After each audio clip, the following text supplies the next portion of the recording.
Bonjour à toutes et à tous, c'est Kevin pour les Ludovores. On se retrouve pour ce nouveau suivi du menu crowdfunding, la petite émission dans laquelle on vous propose de faire un rapide retour sur les différents projets de Kickstarter ou de GameFound auxquels il reste moins d'une semaine de vie sur la plateforme avant la fin de leur campagne. Et puis dans un second temps, bien évidemment, aussi sur les autres campagnes qu'on a présentées précédemment, mais auxquelles il reste un tout petit peu plus de temps. Et sans plus attendre, on se lance dans la première partie. D'abord, les projets annulés. Et ensuite, on passe bien sûr aux projets auxquels il reste moins d'une semaine. Puis enfin, une dernière partie avec les projets pour lesquels vous avez encore un tout petit peu de temps de réflexion. Deux projets annulés cette semaine. Le premier, il s'agit de Guardians of Fire. Il était de toute façon censé se terminer et ils ont préféré annuler plutôt que d'attendre finalement patiemment la fin de la campagne. Et pourtant, le jeu était financé. Ça fait encore partie de ces multiples campagnes qui financent, mais qui sont pourtant annulées.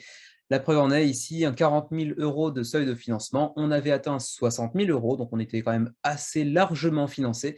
Mais les auteurs, l'éditeur ont décidé d'un commun accord d'annuler en fait tout simplement la campagne pour la simple et bonne raison que comment dirais-je, l'usine en charge de la production du jeu a augmenté ses coûts, alors que bien entendu les coûts en question n'étaient pas prévus pour être aussi salés avant le début de la campagne. Ils avaient un accord de base qui n'a pas été respecté par l'usine de production. Du coup, ils ne sont plus en mesure de produire le jeu en gardant les mêmes coûts de production et les mêmes prix du coup pour les backers. Et du coup, c'est annulé. On imagine qu'ils nous reviendront prochainement lorsqu'ils auront trouvé un producteur susceptible de garder sa promesse après la campagne. Bref, on les reverra peut-être d'ici quelques mois. Dommage pour Guardians of Fire qui avait financé après un premier échec. Cette fois-ci, ce n'est pas vraiment un échec, mais c'est plutôt, bon, malheureusement, si en tout cas leur excuse est véridique, plutôt une sorte de mini trahison de la part de l'usine de production, même si c'est vrai que les matières premières ont vraiment beaucoup augmenté, notamment le bois, enfin tout ce qui provient du bois, donc le papier, la pâte à carton, etc., ont beaucoup augmenté et du coup, c'est vrai que j'imagine certaines usines augmentent leur prix de manière un petit peu abrupte et assez soudaine. C'est peut-être ce qui s'est passé ici aussi. Donc fini pour Guardians of Fire malheureusement, malgré un financement atteint. Seconde annulation, c'est This Didn't Happen, le jeu de coopération dans lequel vous reveniez dans le temps, dans le passé, pour éviter une catastrophe.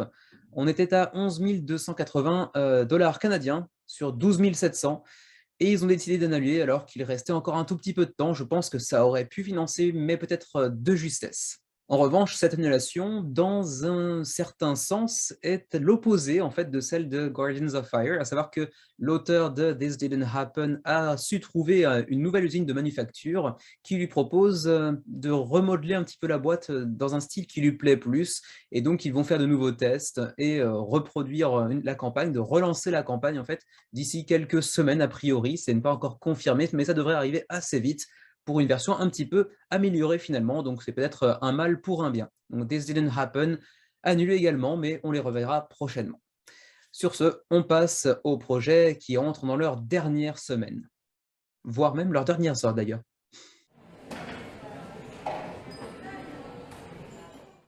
Et on commence par un jeu présenté lors du premier menu crowdfunding de l'année, à savoir le 16 janvier dernier. Il s'agit de Adorablins, qui était à 1100 contributeurs l'année dernière, pas l'année dernière du tout, la semaine dernière, excusez-moi, mais qui a atteint désormais 1400 contributeurs, donc un très joli résultat, et qui plus est, on entre dans les 2 derniers jours, 3 derniers jours, donc la période où on reprend une masse de backers supplémentaires, et donc à 60 heures de la fin de la campagne, ou plutôt 30, environ 30, 35, quand vous verrez la vidéo sur YouTube, on devrait avoir un paquet de contributeurs supplémentaires. Je pense qu'on va aller dépasser les 1500 pour sûr, potentiellement les 1600, voire 1700. Donc un succès assez inattendu pour ce petit jeu qui vous propose une expérience de RPG très très familiale, mais avec matériel, avec des cartes, avec un petit peu d'asymétrie autour des personnages, différents embranchements de narration. Ça a l'air relativement intéressant si vous voulez, comment dirais-je, initier un petit peu vos enfants, vos nièces, etc. à ce genre de jeu. Donc voilà pour Adorablins, 1400 contributeurs, et il restera, au moment où vous verrez cette vidéo, environ 30-35 heures de campagne. On enchaîne avec le mastodonte du menu du 23 janvier, pour ceux qui voudraient aller voir la vidéo en détail où j'explique un peu plus tout ce qui est gameplay, univers, etc. Tout ce que propose en fait Marvel Zombies. Eh bien, Marvel Zombies était à 15 600 contributeurs la semaine dernière. On a fait en gros plus 5 000, j'arrondis un peu évidemment, pour dépasser les 20 000 contributeurs. Il restera environ 35 heures lorsque vous verrez cette vidéo sur YouTube. Le jeu est actuellement financé à 5 700 000 $, ce qui est quand même assez énorme, même si on aurait pu s'attendre un petit peu plus finalement. Mais bon, encore une fois, on va rentrer dans les dernières heures, donc ça va commencer à bouger sérieusement. Je pense qu'on ira chercher certainement les 7 millions de dollars de campagne, enfin de financement, et très certainement autour de 24-25 000 contributeurs d'ici la fin, j'imagine, pour cet énorme projet donc de Zombicide, mais dans l'univers Marvel Zombies, avec des héros zombifiés, et puis des héros qui vont combattre ces héros zombifiés. Différentes extensions également qui vont venir s'ajouter à tout cela, avec encore une fois des miniatures dans tous les sens. Bien évidemment, c'est produit par CMON que vous voyez ici. Donc gros succès attendu bien évidemment pour Marvel Zombies. Il restera environ 35 heures de campagne quand vous verrez cette vidéo et désormais 20 000 contributeurs. On revient un petit peu à la journée du 16 janvier, le menu crowdfunding du 16 janvier, dans lequel je présentais Final Girls saison 2. On était la semaine dernière, petit check, à 8 220 contributeurs et on est désormais à 9 700 environ contributeurs. On va donc largement dépasser les 10 000 d'ici la fin de la campagne, à savoir dans 62 heures, soit environ une quarantaine d'heures lorsque vous verrez cette vidéo. Et on a dépassé, comme je le disais la semaine dernière déjà, le million de dollars. On est à 1 600 000. On devrait, je pense, atteindre environ 2 millions d'ici la fin de la campagne, ce qui est un score quand même assez énorme pour un jeu solo. C'est, je pense, peut-être le record du financement participatif pour un jeu solo, d'aller chercher quasiment 2 millions de dollars comme ça. Alors c'est vrai que le jeu a l'air vraiment, vraiment très sympa. En plus de ça, la saison 1 avait déjà conquis un assez large public, donc ils ont bien évidemment construit leur succès de la seconde saison sur celui de la première finalement. Et du coup, ça explique en partie ce très très joli succès, malgré, comme je le disais déjà lors de la présentation, un coût, un ticket d'entrée assez cher. Si en plus on ajoute la TVA, les frais de port, ça revient quand même très très cher pour un jeu solo, même s'il propose une grande variabilité, une grande rejouabilité. Ça fait quand même très très cher. J'hésite encore un tout petit peu à y aller, mais je pense pas, parce que c'est quand même très très cher. Pour nous, au Japon, les frais de port sont assez énormes aussi. Je sais pas, on verra bien, mais pour l'instant, je n'en suis pas. En tout cas, très très très joli succès pour Final Girl et Van Ryder Games, avec donc certainement 10 000 contributeurs et plus d'ici la fin de la campagne dans 2 jours et demi. Présenté dans le menu crowdfunding du 23 janvier, donc pour en apprendre un petit peu plus sur le gameplay, je vous oriente vers cette vidéo comme d'habitude. White Hat était à 0, puisqu'en fait, je l'avais présenté alors que la campagne n'était pas encore lancée. Elle allait se lancer quelques heures après l'enregistrement, donc du coup, elle était à 0. Maintenant, on est à 172 backers, donc ce n'est pas un succès extraordinaire non plus, mais c'est financé, comme vous le voyez, à 132%. Il reste encore 4 jours pour vous intéresser à ce petit jeu assez simple, qui casse pas du bois non plus, mais qui a su séduire son public, qui est en plus une réédition de Black Hat. Bon, ils ne sont pas tellement creusés la soupière pour renommer le jeu. Vous en apprendrez un petit peu plus en termes de gameplay, etc. dans la vidéo que j'ai proposée donc le 23 janvier. Mais vous le voyez, un petit jeu de pli avec un twist, à savoir des déplacements sur un plateau, et il faudra avoir le moins de points possible à la fin de la partie pour l'emporter. Donc voilà pour White Hat, 5 000 € de cumulé, 172 backers, il reste 4 jours, donc 3 jours, quand vous verrez la vidéo sur YouTube. Toujours présenté le 16 janvier dernier, Collab nous revient cette semaine avec encore plus de contributeurs, puisque la semaine passée, on était pour Collab à 2380 contributeurs. On est désormais à 2725, 2730 environ, à une semaine de la fin de la campagne. C'est donc la dernière fois que vous voyez Collab sur le suivi du menu crowdfunding, puisque lorsque vous verrez la vidéo, quand elle sera en ligne sur YouTube, il restera uniquement 6 jours, parce que je bosse avec un jour de décalage. Donc c'est la dernière fois que vous le verrez sur le suivi. Donc prenez votre décision rapidement, puisqu'il reste très peu de temps, mine de rien, pour Collab. Très joli succès après un premier échec l'année dernière pour ce jeu qui mêle pas mal de mécanismes, à savoir du placement d'ouvriers, de la construction de tableaux, du développement de moteurs, si je puis dire, que vous voyez ici avec ces cartes. mais on offre pas mal de mécanismes imbriqués les uns aux autres, avec un vrai solo qui plus est, pour des parties de 90 à 120 minutes, assez bien réalisées, avec des jolies miniatures que vous ne trouverez pas dans le commerce, puisque la version commerce ne possédera pas, j'arrive pas à le sortir, ne possédera pas de figurines, mais bien des standees à la place. Donc, si vous voulez cette version Deluxe, c'est maintenant ou jamais. Donc voilà pour Collab, 2725 contributeurs à une semaine de la fin de la campagne, et on a quand même accumulé 140 000 $. La semaine dernière, le 23 janvier pour être exact, on vous présentait également Total War Rome, la version jeu de plateau en fait d'un jeu vidéo, d'une licence de jeu vidéo assez connue, sur GameFound cette fois-ci. Et la semaine dernière, lors de sa présentation, en fait, Total War était à 1420 backers. On est désormais à 2500 approximativement, un petit peu moins, à une semaine de la fin de la campagne. Là encore, il s'agit d'un jeu dont c'est la dernière apparition sur le suivi du menu crowdfunding. Bon, un succès assez relatif, puisqu'il y avait quand même plus de 10 000 personnes qui suivaient la pré-campagne sur GameFound, et finalement, bah, un cinquième, un peu plus, un quart, disons, s'est finalement joint à la campagne. Donc, bon, disons, résultat mi-figue, mi-raisin. C'est pas un semi-échec non plus, ça reste un financement à plus de 800%, même si l'objectif de base était assez faible pour une licence de ce type. Mais c'est financé avec quand même 360 000 livres, ce qui est assez conséquent. Mais c'est vrai qu'on aurait pu en attendre un petit peu plus en termes de direction artistique. Déjà, c'est quand même très, très, très sobre. Mais bon, le jeu est disponible en français. Si vous êtes un aficionado du jeu d'origine, jeu vidéo d'origine, ça pourrait quand même certainement vous plaire et vous permettre d'y jouer autour d'une table avec vos amis, ou également en solo d'ailleurs. Donc voilà pour Total War Rome. Je vous renvoie vers la vidéo du 23 janvier, donc le menu crowdfunding du 23 janvier, pour en apprendre un petit peu plus sur tout ce qui est gameplay et background évidemment. Donc voilà pour Total War. Il reste donc 6 jours lorsque la vidéo sera mise en ligne pour prendre une décision. Donc c'est en tout cas la dernière fois que vous le verrez sur le suivi du menu crowdfunding, avec actuellement 2450 contributeurs.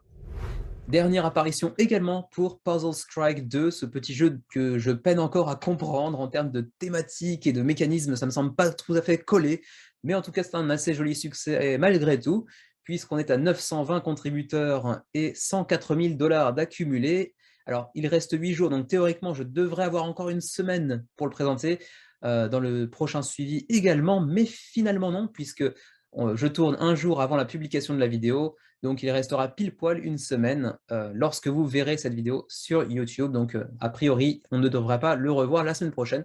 Un assez joli succès, mine de rien, pour ce deuxième épisode de Puzzle Strike, qui apparemment propose des mécanismes bien plus gamer, bien plus orientés, disons, euh, pas heavy, pas du tout un jeu expert, disons semi-expert, malgré une direction artistique qui fait penser à un jeu pour enfants, ou pour grands enfants nostalgiques de l'époque un petit peu Sailor Moon et compagnie. Bref, c'est pas du tout pour moi a priori, mais bon, ça a quand même su attirer près de 1000 contributeurs d'ores et déjà. Il reste une semaine, donc on devrait largement les dépasser. Je pense qu'on ira chercher les 1200, 1300 contributeurs pour Puzzle Strike 2. On passe maintenant au projet auquel il reste encore un petit peu plus de temps pour vous faire une idée, pour prendre une décision. Et on commence par Soria, lui aussi présenté le 16 janvier dernier. On était la semaine dernière à 365 contributeurs et vous le voyez désormais 406 contributeurs. Le jeu est financé avec 32 000 $. Il reste un petit peu plus d'une semaine pour vous prendre une décision pour ce jeu qui rappelle bien évidemment Jurassic Park. Vous êtes sur une île avec des dinosaures qui se sont bien évidemment libérés de leurs enclos. Et en plus de ça, le volcan qui se trouve sur l'île, super idée, est en train d'éruption. Donc bref, vous allez prendre vos jambes à votre cou et fuir autant que possible dans ce jeu semi-coopératif pour 1 à 5 joueurs. Voilà pour Soria. Si vous êtes amateur de ce genre de jeu, ça devrait vous plaire. Toujours dans la semaine du 16 janvier, c'était quand même une très grosse semaine de reprise. On était à 275 backers la semaine dernière pour Sink or Swim de chez Bezier Games, qui nous a habitués à des gros jeux assez connus quand même, qui revient avec un tout petit projet coopération de natation synchronisée, et qui a pris un petit plus 25 pour atteindre péniblement 300 contributeurs à 9 jours de la fin de la campagne. Mais bon, le projet est financé avec 6 500 $ sur 5 000 nécessaires.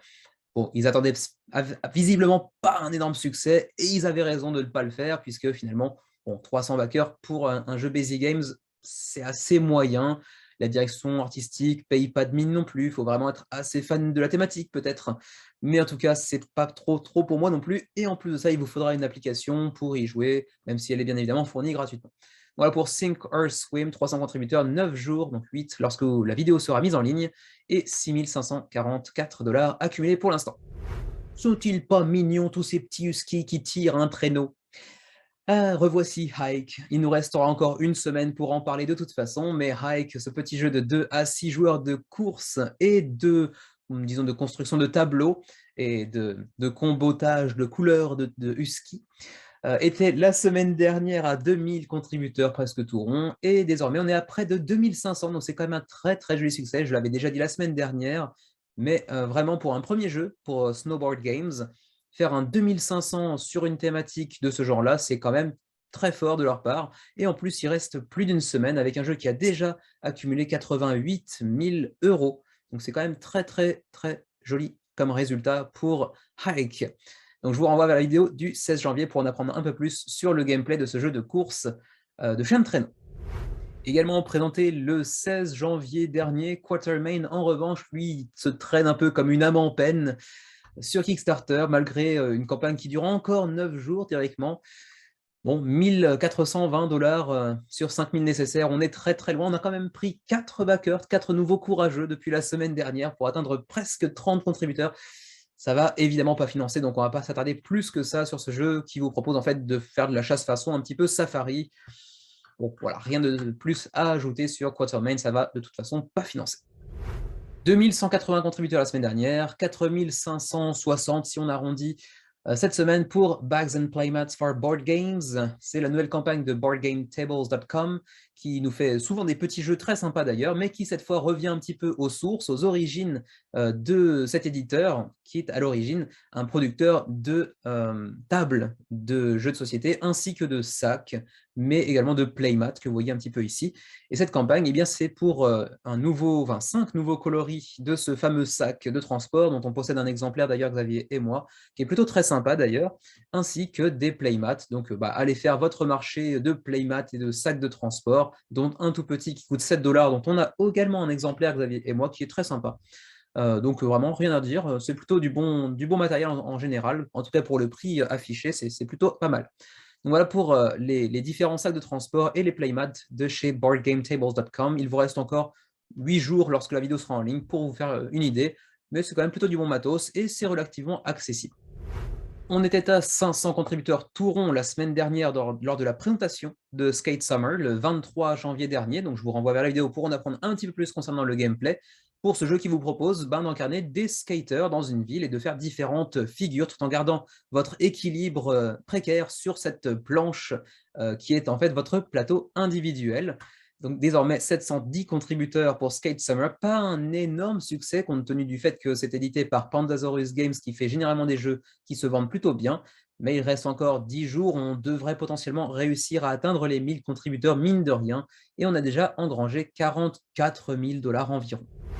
Encore un jeu qui ne va pas financer, me direz-vous? Eh bien si, Temerity a financé avec 59 contributeurs. En même temps, c'était déjà financé la semaine dernière. Ils avaient fixé un seuil de financement à 800 livres, soit 1 200 € maximum.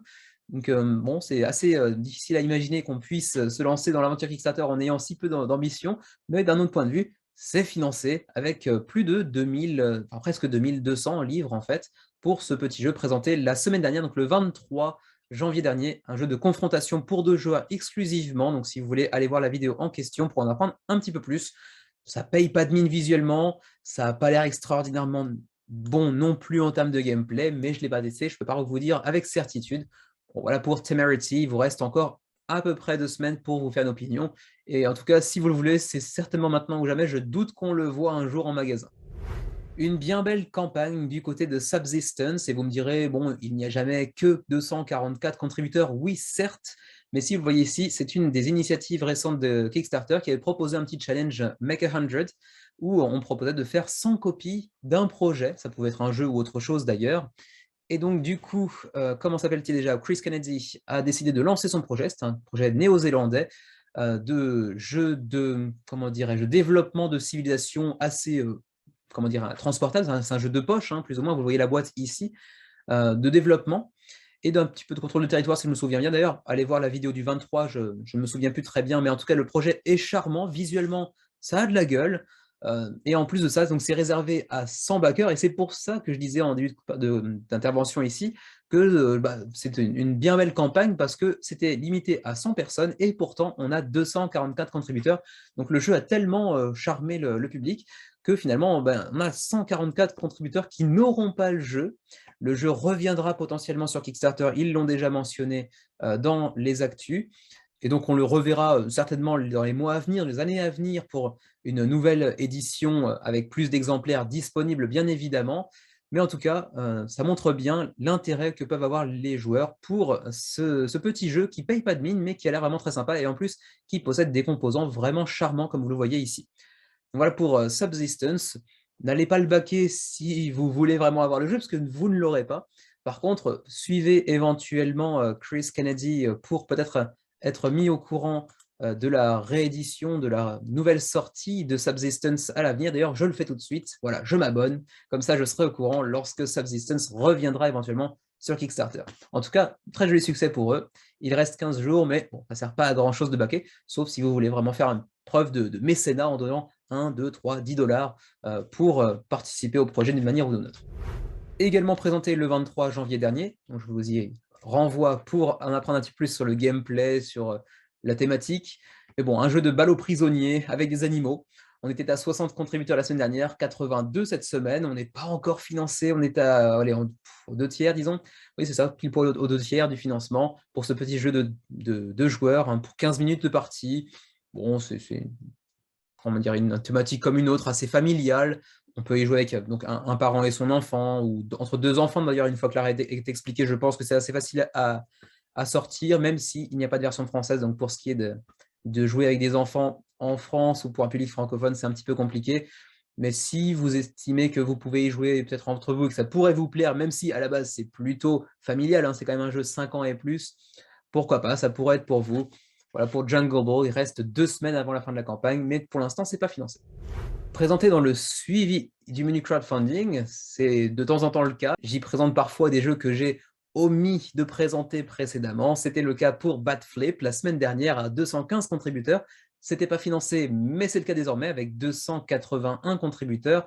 On est à 14 577 dollars pour ce jeu de baseball qui vous propose de mélanger différentes équipes pour créer la vôtre. Et à partir de ça, en confrontation, vous allez essayer de simplement effectuer comment on appelle ça, des home runs, enfin bref, un match de baseball, un jeu avec différentes mécaniques assez intéressantes, avec des capacités uniques pour chacun des joueurs, bien évidemment, mais également des compétences uniques pour chacun d'eux qui peuvent éventuellement, changer un petit peu la face du jeu selon la façon dont on voulait jouer. Ça n'a pas l'air inintéressant. Ceci dit, c'était une campagne qui était comment dirais-je, exclusivement centré sur le public américain, qui a eu plus de succès que prévu, mais pour autant, je ne suis pas persuadé que ça voit le jour vraiment ailleurs. Vous voyez qu'il y a très très peu de contributeurs au-delà des États-Unis, un petit peu au Royaume-Uni, un petit peu au Canada, le reste c'est en dessous des 3-4 contributeurs. Théoriquement, c'était uniquement prévu pour les États-Unis. Est-ce qu'ils ont changé d'avis entre-temps? Je ne suis pas très très convaincu, mais en tout cas, le jeu est déjà certainement produit puisqu'on est déjà en février maintenant d'ailleurs, et que le jeu devrait arriver en mars 2022. Donc je pense que c'est déjà produit, ou en tout cas, s'il ne l'est pas encore, ça va être très très rapide ou en retard. Voilà pour Batflip, jeu pour 2 joueurs. J'espère qu'on les reverra peut-être à l'avenir pour un public plus large peut-être. Donc 281 contributeurs, il reste encore 2 semaines pour se faire une opinion et peut-être pour se faire des contacts aux États-Unis pour éventuellement recevoir le jeu en France par la suite, mais ça fera ça de plus de frais de port, bien évidemment. En tout cas, le jeu est financé. On enchaîne avec Hurto, le projet francophone suisse de la semaine dernière, présenté donc le 23 janvier pour ceux qui voudraient aller voir le menu crowdfunding concerné. Ce petit jeu relativement familial a attiré désormais 191 contributeurs contre 160 la semaine dernière. Ça reste un petit peu léger puisque le seuil de financement est à 15 000 €. On est à 9 500, donc on est aux 2 tiers. Ce n'est pas encore non plus totalement perdu. On a encore de bons espoirs d'aller chercher le financement parce qu'il reste quand même 2 semaines de campagne. C'est encore faisable, mais vraiment, on est entré dans le ventre mou de la campagne. Ça va être un peu compliqué pendant quelques temps. À voir. Je ne suis pas sûr que ça puisse financer, mais si vous le voulez vraiment, c'est l'occasion ou jamais d'aller contribuer et d'aller apporter votre soutien à ce projet francophone pour 2 à 5 joueurs, assez familial, donc dans lequel vous allez explorer une grotte, vous confronter à certains adversaires et puis essayer de l'emporter face à vos adversaires et vos concurrents autour de la table en ayant le contrôle d'un personnage chacun avec une légère asymétrie entre chaque personnage. Donc voilà pour Hurto, je vous renvoie vers la vidéo du 23 pour en apprendre un petit peu plus sur l'univers et bien entendu sur les mécanismes de gameplay. 191 contributeurs, il reste 2 semaines avant la fin de la campagne et pour l'instant, c'est pas financé. Encore une campagne un petit peu dans le dur. Cette fois-ci, il s'agit de Sprites Battle Brawl. On était à combien 45 la semaine dernière et désormais 52 contributeurs. Ça pédale dans la smoule assez sévèrement. 2242 $ sur 13 000. Autant vous dire que c'est mort pour ce jeu qui vous proposait des confrontations un petit peu à la Pokémon. Mais visiblement, ça n'a pas suffi à attirer le chaland. Donc Sprite Battle, on les reverra peut-être prochainement, mais d'ici là, je pense que ça va soit annuler, soit aboutir à un échec cuisant. Petit détour du côté de Ostia, présenté le 23 juillet dernier. Ostia était alors à 320, si je me trompe, oui, c'est à 320 contributeurs. On est désormais à 820, donc un petit plus 500 assez convenable, ma foi, en une semaine, c'est plutôt joli. Il reste encore plus de 2 semaines, 19 jours avant la fin de la campagne. Vous avez largement le temps de vous pencher sur le jeu. Un assez joli succès, même si bien entendu, on ne s'attendait pas à un succès de la mesure de celui de Aqua Garden, leur précédent projet, parce que bon, la thématique est un petit peu moins mignonne, un petit peu moins charmante. Peut-être que le design, la direction artistique est assez sobre, presque froide, mais c'est un très bon jeu. Donc je vous renvoie bien évidemment sur... Ah, je vais le faire parce que c'est le petit moment fierté de la semaine, bien évidemment. Je vais vous faire chaque semaine jusqu'à la disparition du projet, hein, vous pouvez vous en douter, bien évidemment. Voilà, je vous renvoie vers notre vidéo qui est ici, bien évidemment, notre petite review Kickstarter. On a fait ça sur 29 minutes et ça vous permettra d'avoir un premier aperçu, un premier avis de la part de Xavier et de moi-même à propos de la VF, puisque si vous nous suivez depuis suffisamment longtemps ou si vous avez regardé la vidéo de la semaine dernière, vous serez au courant déjà que nous nous occupons de la version française, Xavier et moi-même. Eh bien, nous avons fini de la traduire, mais pour l'instant, on attend de pouvoir transposer ça sur Illustrator, logiciel à propos duquel nous n'avons aucune expérience, que ce soit Xavier comme moi-même. Et puis ensuite, on renvoie ça rapidement à Uchiba Koya pour qu'il nous confirme que ça va. Ensuite, bien évidemment, il reste suffisamment de temps, plus de 2 semaines, donc on vous mettra ça sur le forum de Quoud pour que vous puissiez éventuellement faire une relecture, nous corriger certaines coquilles éventuelles. Mais ne vous inquiétez pas, la VF arrive très bientôt pour Ostia. Donc il reste plus de 2 semaines, 820 contributeurs environ, et 12 millions de yens, ce qui nous fait environ 100 000 €, j'imagine. Donc voilà, très joli succès malgré tout pour Ostia. J'en attendais certainement à 1500 d'ici la fin de la campagne, donc je pense qu'on est encore sur les rails pour qui nous mènent vers ce genre de résultat-là. Donc voilà pour Ostia. Et on termine, un peu bizarre de terminer sur un projet de ce type-là, par Bad Dex, présenté la semaine dernière dans le suivi, lui aussi, puisque je l'avais un petit peu raté. Il était passé, en fait, il avait lancé sa campagne durant les vacances de fin d'année dernière. Bad Dex, présenté la semaine dernière, qui ne financera pas quoi qu'il arrive, donc je ne vais pas en parler plus que de mesure. 41 contributeurs, 2000 $. Il n'y a quasiment aucun commentaire, il y a 0 actu, donc non, vraiment, n'y allez pas. En fait, c'est plutôt l'occasion pour moi de vous dire n'y allez surtout pas, plutôt que de vous encourager, de vous rappeler que la campagne existe et que ça a l'air vraiment sympa. Parce que de une, non. Et puis de deux, bon, il n'y a vraiment aucun suivi effectué par l'éditeur a priori, donc non. Ça va certainement soit annuler, soit arriver jusqu'à la fin de la campagne avec toujours 0 actu, aucune communication, donc non, n'y allez pas. Peut-être que les éditeurs eux-mêmes sont des bad decks, allez savoir. Non, je retire ce que j'ai dit. Ne soyons pas langue de prostitute. Allez, sur ce, c'est terminé pour aujourd'hui. Vous voyez que je suis un petit peu fatigué, je commence à dire un petit peu n'importe quoi, même si bon, c'est peut-être pas non plus la première fois que je raconte n'importe quoi. Allez, ceci dit, on s'arrête là pour aujourd'hui. Merci de m'avoir suivi sur ce nouveau suivi du menu crowdfunding. Avant de nous séparer, je vous renvoie quand même, parce que j'avais oublié de le dire, vers la nouvelle vidéo. Bon, je repasse bien brièvement sur Baddex. Allons voir ça tout de suite. Voilà. La nouvelle vidéo de Xavier que vous voyez ici pour Terraforming Mars avec donc ce nouveau jeu, cette nouvelle déclinaison de Terraforming Mars avec Ares Expedition. qui reprend certains mécanismes de Roll for the Galaxy, je crois, ou Race for the Galaxy plutôt que Roll for the Galaxy, Race for the Galaxy. Donc une réimplémentation de Terraforming Mars avec des mécanismes un petit peu nouveaux qui en font un jeu finalement un petit peu plus court, un petit peu plus ramassé, qui, selon Xavier, moi j'ai pas encore eu l'occasion de le tester en solo, se prête un petit peu mieux au solo que son aîné. Allez savoir, moi j'apprécie déjà beaucoup le solo de Terraforming Mars de base. Xavier en a l'air très satisfait. J'ai pu y jouer avec lui en duo, hein, en un contre un. Et c'est vrai que c'était une très bonne expérience qui reprend quand même le gros de Terraforming Mars de base, mais avec des nouveautés assez intéressantes qui en font un jeu qui n'est pas seulement une redite, qui mérite d'être joué pour ce qu'il est en fait. Donc voilà, je vous invite à aller checker cette nouvelle vidéo de Xavier d'1 h 30, parce que c'est quand même une expli partie, pour en apprendre un petit peu plus sur Terraforming Mars Ares Expedition. Et voilà, on s'arrête là cette fois-ci, c'est pour de bon. Et on se retrouve bien sûr très prochainement pour le suivi du menu crowdfunding de dimanche prochain. Merci à tous, portez-vous bien et à la prochaine.